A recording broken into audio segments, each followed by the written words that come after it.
ocurre cuando a la selección natural le damos un curso rápido de Photoshop? Pues que descubrimos animales como el gerenuk.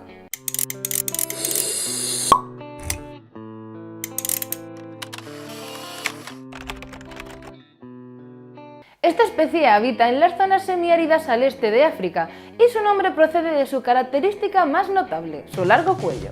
Y es que gerenuk significa cuello de jirafa en somalí. Como dimorfismo sexual, los machos presentan en su diminuta cabeza un par de robustos cuernos. Al igual que sus parientes las gacelas, tienen una serie de glándulas preorbitales frente a los ojos.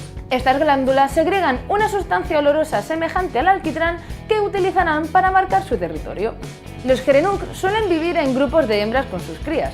En cambio, los machos suelen ser solitarios o como mucho algún macho soltero convive con los grupos de hembras. Cuando una hembra de gerenuk está lista para dar a luz, se separa del grupo y se va a un lugar apartado.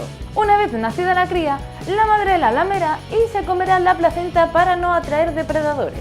La placenta tiene un olor bastante fuerte, pero es muy nutritiva, así que realmente es una delicatessen para aquel que la pille. El pequeño gerenuk, mientras sea incapaz de seguir los pasos de los adultos, vivirá entre los matorrales apartados y su madre irá varias veces al día para alimentarlo, limpiarlo y comerse sus excrementos. De esta forma la madre se asegura de no dejar ningún tipo de rastro de olor. Si ya era apetitosa una placenta, imaginaos una cría indefensa. Una vez el gerenuk sea adulto, no va a tener apenas problemas para conseguir alimento.